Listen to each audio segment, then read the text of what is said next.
shot once again. No, looks like they won't. They're going to take that one off the board. Not today, say the Afrika Freaks. They're getting rid of that immediately and continuing to pay respect towards the top lane. Jace, the second ban from their side as well. Yeah, and as you rightly said, it is a respect ban towards Zeros. We've actually seen it banned 100% against this man. Just goes to show how talented he is within the VCS and how much respect the international teams do show towards him. For the time being, we've often seen a lot of Tom Kench bans thrown towards Vongvu Buffalo as well, to try and take that away from Pallet, who has shown to be much more of a defensive support, the guy that provides more of appeal for Big Koro in these big team fights. And you kind of look at Meliodas to be the big playmaker when it comes to engages. Well, Vongvu Buffalo say, all right, you want to ban away some top laners? We'll ban out some top laners. They get rid of the Scion themselves, along with having removed the Alistar as first ban. Afrika decide they're going to take out the Xayah as their final ban here in the first phase. One more to go from Vongvu before we head back to Afrika for that first pick. You would expect the Aatrox to come through, given that both the Urgot and Aatrox are the most powerful top laners in the current meta.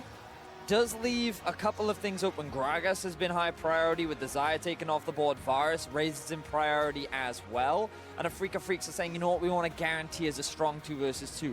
Big Koro was a guy that really stepped up in their game versus G2. And Afrika Freaks want to try and deny him as much power and playmaking as possible. All right, for Vongvu Buffalo, the question is now, how do you want to go about this draft against Afrika? They're going to go with the Camille locked in there for themselves. This is a flex pick. Remember, you can take Camille a couple different places, so not guaranteed to be piloted by Zeros this time around, but we will see. Yeah, they're probably going to want to save it. That flexibility power is extremely valuable, especially given that they can also give Null the counter pick in the middle lane, given that they are on red side. And we talked a little bit about the Gragas, and we talked about how it can be very instrumental in setting up plays as one of the more preferred junglers in the current meta. And even though they hovered it, they actually decided to move away from it, which does surprise me because when you look at Mowgli as a player, he didn't play that many games during the regular season for Afrika Freaks, but his primary champions were things like the Zac and the Gragas, 2 big playmakers and really engaged tank or frontliners that really set up his team to start these late game fights.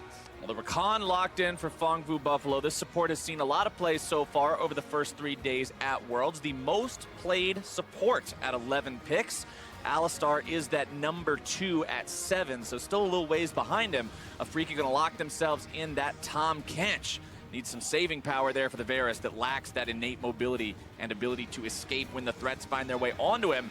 And Afrika thinking about the Irelia. This pick has seen a lot of success so far. I believe still sporting a 100% win rate over the first 3 days. We'll see if Afrika can keep that number strong and find their first win with it here today. Yeah, that's certainly the case, and it will be in the hands 90%. of Kuro. Damn. 90%. So close, Flowers. 9 out of 10. We've seen that Irelia come out on top, but still, that kind of implies it's a strong champion in the current meta, Flowers. You would think.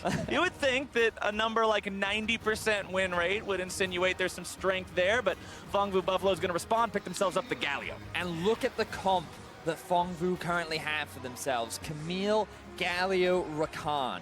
That is a lot of damage, a lot of lockdown, and a lot of team fighting prowess. They just need a little bit more damage, arguably. I mean, you do have decent damage with the Camille, of course, but what AD carry will they look to bring out? Will they go for more of the hyper carry? Will they look for something with a little bit more of a mid-game spike? So many options still available for them. Ezreal was a big pick that they often preferred during the regular season. There's also a lot of Mordekaiser games in the back pocket of Big Koro. We shall have to wait and see as we move into the second phase. Also, with that Galio picked up by Vongvu, I mean, there was an interview that Ovely did with, I believe it was Jensen, in the past couple of days where he talked about, yeah, picking Galio, you really want a champ that functions as a Galio delivery system for the team fights, and Rakan and Camille just excellent at making sure that Galio has someone to make that heroic entrance with. As Talia and Kai'Sa are banned away. Kai'Sa, we've seen so much of this champion, and Talia hasn't exactly been absent from the game so far at Worlds either, but neither one of them gets to make an appearance here as the Vel'Koz ban comes out from Vongvu Buffalo, respecting that potential pick from Afrika. Exactly that. They believe that Talia and the Vel'Koz could still be played in the mid lane by Kuro. The Aurelia, we already saw it get moved up to the top lane for Smeb yesterday in his game with KT, and so just playing the field, being careful, because remember, this Camille could still go in the top lane. We don't really know what the jungle pick is for Vongvu Buffalo, and with the Galio pick, they can now lock in their AD carry and keep that flexibility option available to them. And I like seeing that kind of creativity in drafts. Always keep your opponents guessing all the way through as much as you can. Ezreal locked in for Fongvu. We talked a little bit about it earlier on. This is a big comfort pick for Big Cora, something that he played a lot of during the regular season of the VCS. And it's just something that when you're going up against Varus Tahm Kench, it is a very strong duo lane. So they're just going to go for something safe, but has a very strong mid-game spike. Things like the Trinity Force, things like the Marimune. Once those things are completed, then you can actually look to fight with the Camille, with the Galio. And while they're all diving into the front line, Ezreal can self-peel for himself and just be that reliable damage dealer in the back line. Ezreal's one of those champions that you always wonder a little bit about coming from the NALCS. This champion was on a horrific loss streak in North America earlier on this split. I believe it was like 13 games in a row or something absolutely absurd. It seemed to be a pick that you would choose to lose lane less. Of course, if you can play the champion in a successful way, you can definitely hit those mid-game points of extreme safety and allow your team, especially your support, to roam around and open up those opportunities elsewhere. We'll see if that's the strategy that finds the victory for Fongvu here, as Afrika are going to pick up the Olaf and the Swain for themselves. So Afrika also going for the flexibility option. Aurelia and Swain can both be put in mid or top, and it's all going to depend on what Fongvu decide to lock in as their final champion of choice. Turns out that Zeros will be on the carry. We should see a carry in Keen's hands as well. And that top lane matchup that we were so excited for, Flowers, is going to be a big part of how this game plays out. I would not have it any other way. This is like the two sides of the coin when it comes to a hyped up top lane matchup. You can go into it thinking, oh man, we're gonna get carry versus carry. We're gonna see some top lane, some split pushing, some 1v1s, and you have Sion versus Ornn. It's like, boy, I hope you like wet noodle fights, because we're gonna have a lot of them, but not today. Not today. Camille versus Irelia should be an exciting matchup between these two. Kindred and Olaf in the jungle are going to be running around there. We'll see how these two decide to get involved. We know both of them can make some very big plays, helping those lanes out, getting people going.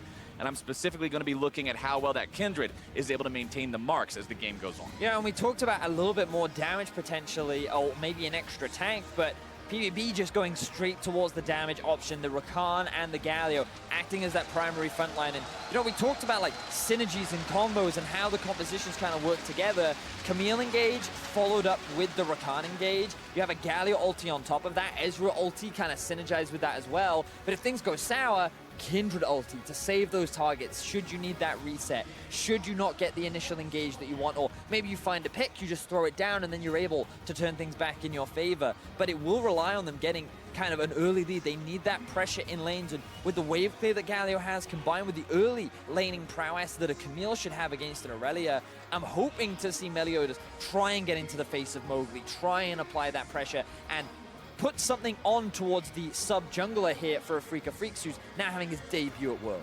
And it is a moment of truth for this team here as well. If you drop this game, that means finishing the first round robin in the group stage winless for the second seed from Korea, which would defy the expectations of almost everyone out there who did their pick'em sober, which is a very shocking thing to see from a team that you would expect a greater performance from. They want to find the win here, go 1-2 at the end of that first round robin. It sets you up to be in an okay spot heading into the second round robin.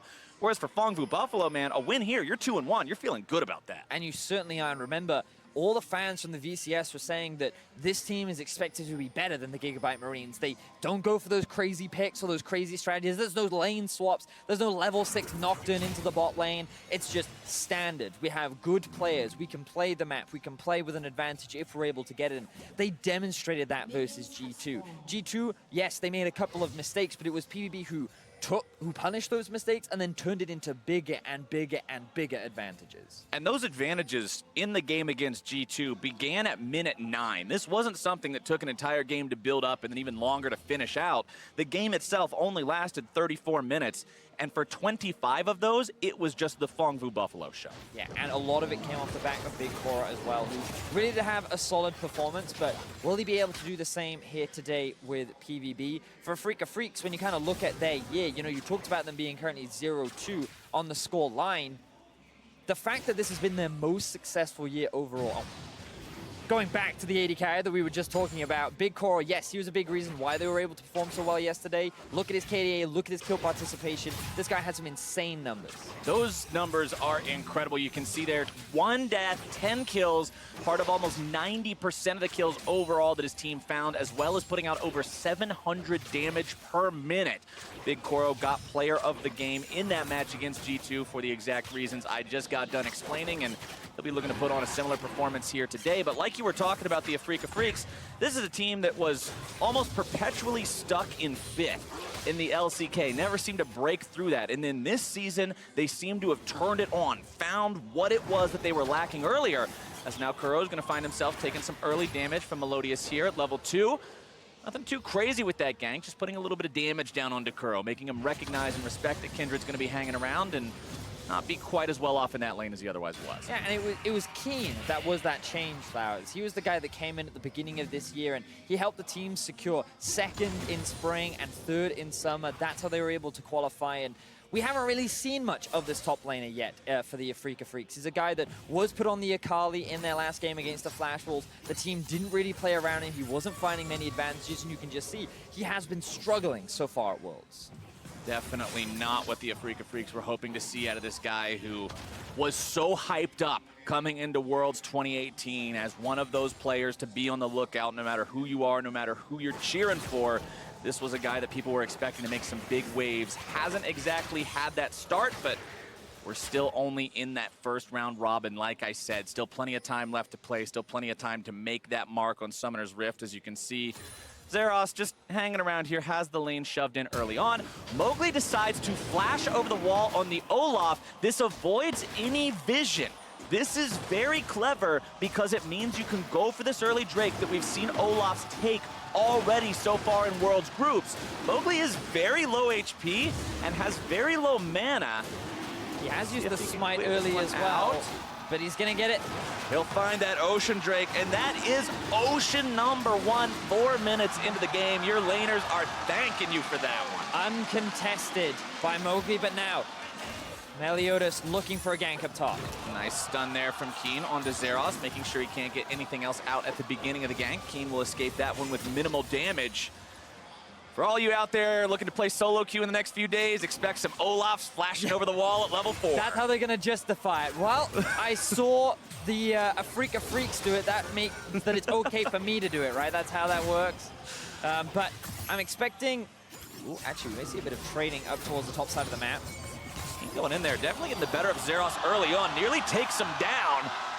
Would have needed, I believe, 2 more auto attacks to get it, so doesn't want to flash forward and risk blowing the summoner spell to not find the kill, but good job there from Keen. Yeah, Keen just going to be happy with the pressure that he generates, but typically in this early laning phase, Aurelia has been considered not the strongest laner, but in that situation, Keen had a huge minion wave right behind him, and he had that slight level advantage going in his favor as well, so he could look to just dive onto Zeros, who was forced to retreat, and that's how he was able to get such a favorable trade in his favor. So good to see that from Keen. More of what we were kind of expecting. Hopefully we see these trades continue throughout the laning phase. Silver lining for Zeros, even though Keen got the better of him there, Keen did go back with slightly under enough gold to purchase the full Tiamat, so he won't have the extra wave clear potential here early on.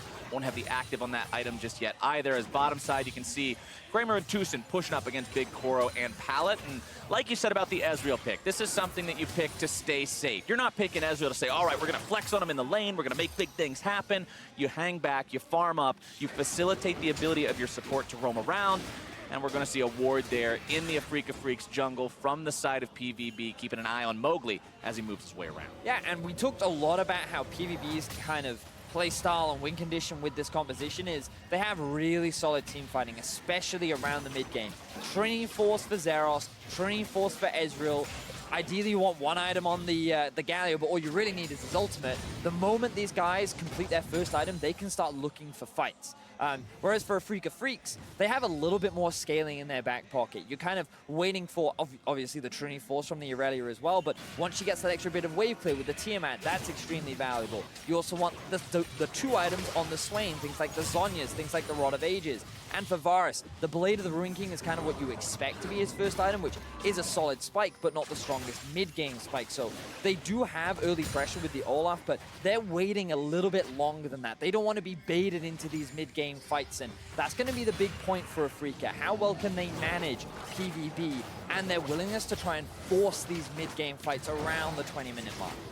PVB feels strong enough right now to steal away the blue buff now, as the second round of those buffs will be spawning.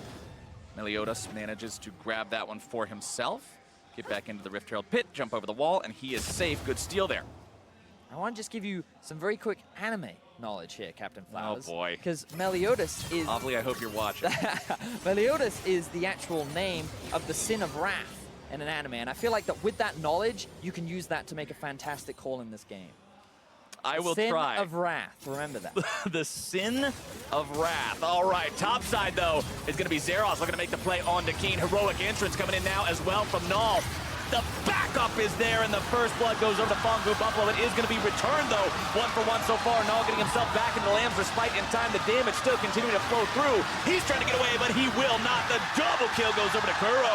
Looking to clean up that jungler now as well. Flash away will keep him safe, but the fight still goes the way of Afreeca. Exactly that, Captain Flowers. Things were looking pretty good initially for PvB. They tried to use the Galio very early on. He has his ultimate available, and immediately they go towards the top side of the map. They want to play towards their top lane carry. They want to get this Camille ahead, but the response from Afreeca Freaks was instantaneous. The teleport comes out from Kuro. Mowgli is there to offer support, and with the Olaf, with the amount of early game damage that he provides, he was the crucial factor in swinging that fight in their favor.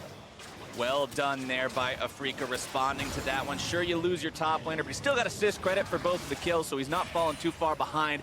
You're still going to be pulling out to a very slight gold lead here as Kuro finds a decent little bit of damage there onto Zeros, who just wants to hang around, get this wave pushed out, get this lane pushed up, get himself back to base. Let's take another look at the fight here, top side. So Zeros actually flashes in to land his ultimate, or land the stun into the ultimate, and then the Galio ulti comes in instantly, but you'll also note how quickly the teleport comes through for the Swain. Keen does his best to buy so much time, flashing away from the taunt and just using the mobility of his Q to dash in and out of range of Zeros. And that allowed Kuro and Mowgli to both arrive and swing this fight in their favor, because Olaf just has so much more damage than the Kindred does this early on into the game. Olaf is such an early game monster, not just in the ability to take the Drakes, but just getting into any of those fights. You know the champion can bring the pain. As bottom side, not going to do anything with the Kindred there. We actually saw Zeros come towards the bot side as well, and given that he just lost his life and doesn't have teleport, this is going to give a whole wave of gold and experience over to Keen, and nothing is going to be gained off the back of it. Real questionable decision-making there from the side of PVB. I wonder if they were just trying to force something on the bot side, maybe answer to some kind of early play. I'm not entirely sure, but definitely a big favorable advantage gained for Keen. Zeros now enjoying the fun game of being behind a level compared to your top lane opponent and just having to observe his farming as you wait for the creeps to be close enough. Stun comes down. Keen finds that one, but doesn't want to go any further on it just yet. Mowgli making his way towards the top side of the map here yet again. We'll actually see junglers from both sides with the same plan here. Vedius, it's going to get bloody pretty quick, I think.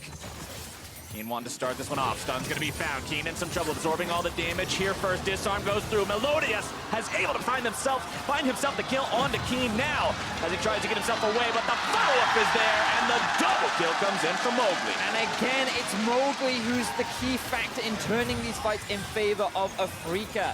Every time it is PVB trying to play around the top side of the map, they're trying their hardest to get Zeros ahead. And if that was just a 2v1, it would have been an excellent gank, heavily in their favor. But the arrival of the Olaf, his early game damage, swings the fight in favor of Afreeca, while they're also winning on the bot side of the map. And so far, this early game is going heavily in the favor of the Afreeca Freaks. Fong Vu Buffalo tries to make the things happen, and yeah, they found their man both times, but then both times, Afreeca strikes back hard. Exactly, and we can see here, Keen. He knows he has his jungler behind him, he thinks he's pretty safe. There's Meliodas, and he's immediately more than enough ready to get this damage down. And hook the Olaf once again. We see how much damage he has in the early game. He's just sitting in the healing, knowing that the moment you come out of this, I'll find myself an easy kill. And that's exactly what he does. So multiple ganks that have now been turned around in Afreeca's favor. all coming off the back of Mowgli's arrival to the team. Meliodas in the bottom lane from Fongfu Buffalo starting up the Infernal Drake now, but the Afrika Freaks using the teleport. They want to come in and stop this one, and it looks like they'll maintain control over the Drake. TY for Leash. They picked that one up for themselves. That's Elemental Drake number 2 going their way. And Keen, he used his teleport into the Drake pit to help secure that second Drake of the game. Xerath will be able to TP up towards the top side and get a bit of farm back in his pocket, but everything looking good for Afrika. And Flowers, I had a great stat coming into this matchup where, on average, at Worlds group stage, you will expect to see around 21 kills in a game. So far at Worlds, Afrika had only found 5 kills total. They're already 80% there. Exactly. 12 minutes into the game, they've already found themselves 4 kills. They've been really reactive in terms of early game playmaking, and also they drafted a strong bottom lane that's doing fantastically so far. 30 CS up in favor of Kramer. They've secured the first tower of the game. This is more of the Afrika Freaks that many of the fans wanted to see and were expecting at the World Championship. This is what I have been accustomed to expect from the Ezreal from our NA games. He loses so much early, and then the Varus is able to run around crazy in the mid game. We'll see if Kramer is able to pop off later, but right now, Afrika is hanging around this top side of the map. Rift Herald is that neutral objective that's alive and ready to go, and Afrika already has 3 men on it, looking to take that one down and use it to push yet another turret. We'll see if they'll get this without any sort of a contest. Doesn't look like Fongfu can get anywhere close to it. No, not today. And they'll give the eye over to Mowgli and head up top, maybe to use it immediately.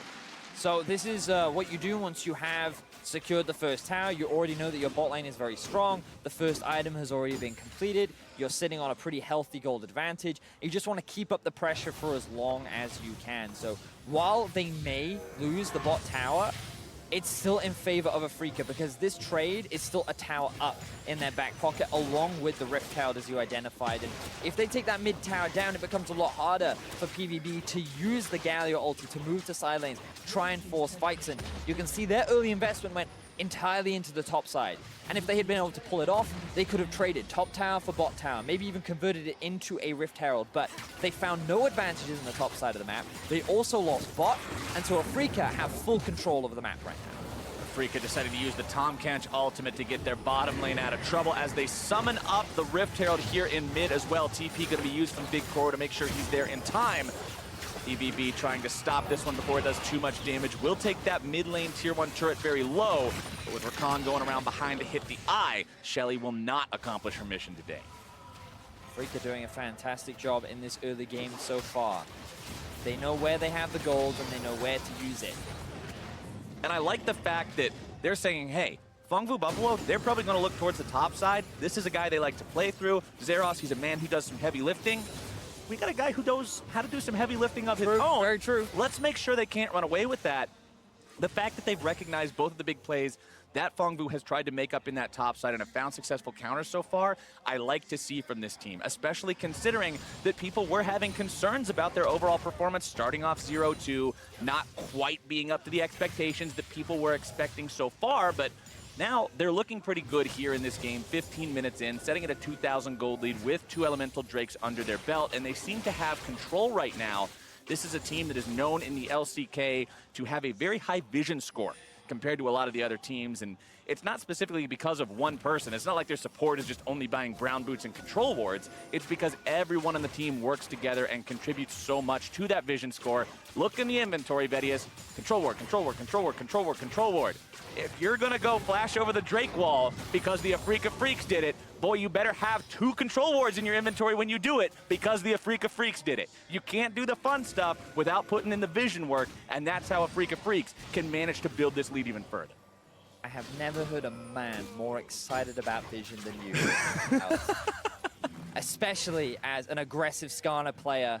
Those were not the words I was expecting from your mouth. But you can't go into the enemy jungle and 1v9 people unless you're sitting in a bush with a control ward next to you. You heard it here first, ladies and gentlemen. Wards are important, and Afrika, they have all the vision that they could want as they set up for this mid-tier 1. Keen is off on the flank, sitting on top of that control ward, and that means that PVB will be forced away. 3 towers now to 1 in favor of Afrika Freaks. 2,500 gold in their back pocket. This early game has been splendid from Afrika. I mean, Shelly didn't do her job earlier, but she set up a situation where Afrika could just stroll up, hit the turret a couple times, boom, boom, boom. It's out of there. They've got the extra money, and now with the entirety of that outer line down, this opens up the possibilities that you were talking about where you don't feel as safe pushing out as far onto the map as you previously did. Afrika can now move into the enemy jungle, get some more vision down in there, continue to try to choke Fongbu Buffalo out of the game as we proceed further into the mid-game.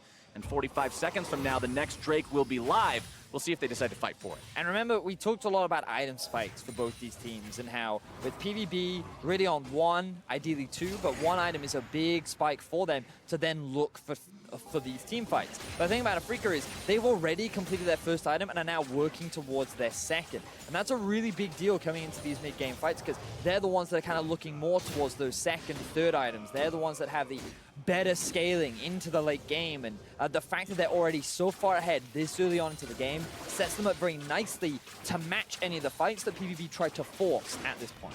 And it plays interestingly into the discussion that you and I were having about the Afrika Freaks game against the Flash Wolves the last time they played. Because last time, Afrika was the team that wanted to get ahead early going up against the Flash Wolves. They couldn't do it. The game stayed even for too long, and then the Flash Wolves pulled ahead, and they won the game pretty quickly. Afrika's on track now to do the same thing to Fongbu Buffalo, if not even more stylistically, because they're already ahead. They're not just breaking even. This team is executing their game plan so well. And hey, if you're already building things up for late game win conditions, why not continue to stack Elemental Drakes? That's 3 for 3 going over to this squad. Yeah, the moment it spawns, Afrika lock it down.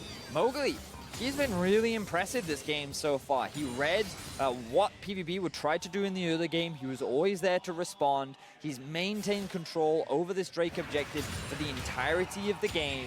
And considering from the perspective of many analysts that Spirit was considered the stronger jungler, the guy that they more regularly used during the regular season of the LCK, the fact that he comes in on the world stage when the team is down 0-2 and has a performance like this is definitely a big deal and a big positive for the side of Afrika.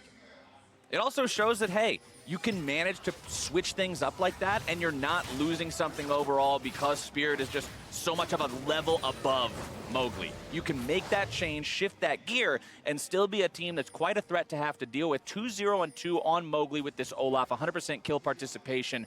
Of course, all 6 of the kills between the two teams this game have been in those top lane skirmishes that we saw break out earlier, all started by Fongbu Buffalo, but it looks like everything's been pretty calm since then. Nobody really wanting to make anything else happen. Like you said, Afrika was all too happy to avoid the mid-game fights, scale up a little bit more, and Fongbu Buffalo, when you're behind 3,000 gold, you're not particularly looking for a fight either, so it's just going to continue like this for a while, it seems.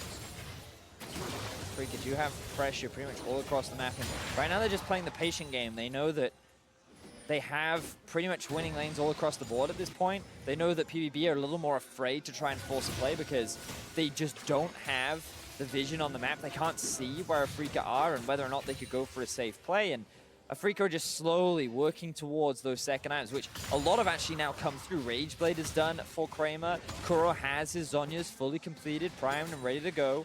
And they won't force Baron right now, but you'll see that become a much bigger objective, making sure that it's in constant darkness. Force PVB to constantly come and check in, and that's how Afrika can find these picks. That's how they can catch these members out. And you can see now, just look at how much control Afrika is investing into this top side jump. Control ward after control ward being placed down, forcing Fongbu Buffalo to come out, answer those, and take them down. Blast cone over the wall by 3 different members of Afrika Freaks into the Baron pit, not starting that one up yet, instead just making their way out. Pallet's going to see that one as he tries to just maintain some semblance of control over the river, but you can see Fongbu Buffalo, even if they can get a chance to push the waves out of their side of the map, that's about all they want to do. All right, minions, get the hell out of here. We're not going to deal with you anymore. They do not want to be pushing anywhere into Afrika Freaks territory, not when you're having to deal with those 2-item power spikes that you mentioned. Swain with Azonia's Hourglass is a man on a mission. He can go right into the middle of the fight and just disrupt everything with no concern for his own safety. And for Fongbu Buffalo, both these teams, honestly, looking at the compositions, there's so much dive on both sides that when one side is stronger, you just got 2 big monster trucks, Vedius, and right now one of these monster trucks is way bigger than the other one, so the other one just turns into a road waffle. Yes, But the funny thing is about Afrika is they don't often like to put their foot down on the gas. They like to play it a little bit more patiently. They're not over-eager, say like an IG or an EDG or even a Fnatic are. They're the much more calm, calculated approach. As you said, they like to invest in their vision. They like to have information on where they're going. And if they're going to run you down with their monster truck, it's going to be a tactical rundown rather than philosopher's monster. Yeah. Yes. All right, we'll put a monocle on the front of it or something. And a top hat. A top hat on the very top, right. Some sort of a cheesy gag like that. But Fongvu Buffalo will now continue trying to just set up in this defensive position. They've been on the back foot all game. They've got pretty comfortable there so far, but Palad's looking to go in now, starting things up onto the enemy AD carry. Tucson doing a good job keeping Kramer alive. Chains of Corruption not going to find their way onto Zeros, but now the counterattack has come. Lamb's Respite is down as Zeros is continuing, going to be looking for that enemy AD carry. Palad's going to be taken down by Keen. There comes your heroic entrance, but Kuro's grabbed the killing spree onto the enemy jungler. Zeros can't get himself away. It's a double kill over to Kuro, as Afrika Freaks will continue to look to clean these guys up. And PvP, they put their foot on the gas, and unfortunately, Afrika was just the bigger monster truck. They turn it around so convincingly, finding themselves 3 very quick kills, and with no jungler on the side of PvP, this will be a guaranteed Baron for Afrika. 3 minutes ago, you said Baron's not happening now, but very soon it could be, and very soon is now. Afrika Freaks in the pit, looking to secure this one. No problem whatsoever. Mowgli has done such a good job in the jungle this game, and he's not going to miss a smite and mess it up now. Baron for Afrika, 23 minutes in. And Afrika have just been nothing but reactive this game. Every play that PVB have tried to force, every member of Afrika just seemed to know what to do. The teleports come in instantly. The reaction is there from every member. And you can see, here's the teleport coming in from King. The beautiful sidestep from Kramer as well. Tucson gobbles him up, and now PVB, they're a little disorganized. A great double root from the side of Kuro splits the team of PVB up, and now the Galio doesn't know where to go. He wasn't ready to follow up. He tries to go onto the back line with Zeros, but now they realize, oh no, we're too far gone. We don't have anyone left.